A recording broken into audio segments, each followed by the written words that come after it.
ଆଉ ଦେଖନ୍ତୁ ବର୍ଷା କୋଉ ଭଳିଆ ହଉଛି। ବର୍ଷା ପୁରା ଚାରିଆଡ଼େ ଗୋଟେଇ ଦେଇଛି। ସେଥିପାଇଁ ଆମ କାମଟା ଆଜି ଟିକେ ବ୍ରେକ୍ ହେଇଯାଇଛି ବର୍ଷାଟା ଟିକେ ହେଲା ବୋଲି। ଦେଖନ୍ତୁ ଆମ ପିଲାମାନେ ସବୁ ଏଠି ବସିଛନ୍ତି। ଭାଇ ବର୍ଷା ହଉଛି କଣ କରିବା? ଆଉ କଣ କରିବା?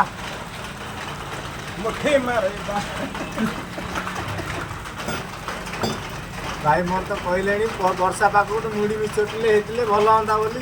ତ କହିଲେ ମୁଢ଼ିକି ବର୍ତ୍ତମାନ କହୁଛେ ମୁଠି ମାରିବ ବୋଲି। ଆଉ କ'ଣ କରିବା? କ'ଣ କରିବା? ତୁମର ନାହିଁ ଦୋକାନ କ'ଣ କରିବା? ଦୋକାନ ଏଇଠି ଅଛି କହିଲେ ଯଦି କ'ଣ ହେବ କ'ଣ ନାହିଁ ଘଡ଼ଘଡ଼ି ବର୍ଷା ମାରୁଛି ଅନ୍ଧାରିଆ କ'ଣ ତାହେଲେ ଭଲ ମଜା ଲାଗିବ। ଗଞ୍ଜେଇ ସାଥିରେ ପେଟ ଟିକେ ଗରମ ହେଲେ ବିୟର ବୋତଲ ଲୋଡ଼ା। ଏଇ ଯେଉଁ ଗୀତର ଚାଲିଛି ପେଟ ଟିକେ ଗରମ ହେଲେ ବିୟର ବୋତଲ ଲୋଡ଼ା। ହେଲେ ବର୍ଷା ଥଣ୍ଡା ପାଗକୁ ବିୟର ନ ହେଇକି ଟିକେ ମଝିରେ ମଝିରେ ହେଇଥାନ୍ତା ଗଞ୍ଜେଇଟା ହେଇଥିଲେ ଭଲ ହୁଅନ୍ତା। କାହିଁକି ନା ଗଞ୍ଜେଇ ଭଳିଆ ପାଗକୁ ମୁଢ଼ି ମିକ୍ସଚର ଯେଉଁ ଆନନ୍ଦ ଲାଗେ ଏଇଟା କାଡ଼ୁ କାଡ଼ୁ ଶୁଭିଲା ଟିକେ କଚ କଚ ସାଉଣ୍ଡ ହେଉଛି। କଚ କଚର ଅର୍ଥ ହେଉଛି ପିଆଜ, କାଡ଼ୁ କାଡ଼ୁ ସାଉଣ୍ଡ ହେଉଛି ମୁଢ଼ିର, କୁଡ଼ୁ କୁଡ଼ୁ ସାଉଣ୍ଡ ହେଉଛି ମିକ୍ସଚର। ନା କହୁନାହାନ୍ତି ଟିକେ? ତାହେଲେ କ'ଣ କରିବା? ସୁ ସୁ ସାଉଣ୍ଡ ହେଉଛି ତା'ର ନା ଗଞ୍ଜେଇର ମାଡ଼। ତା ଦାୟିତ୍ୱ ହେଲା ସିଏ ଖାଲି ସୁ କରିବ। ଆପଣମାନେ ସବୁ ତ ଜାଣିଥିବେ।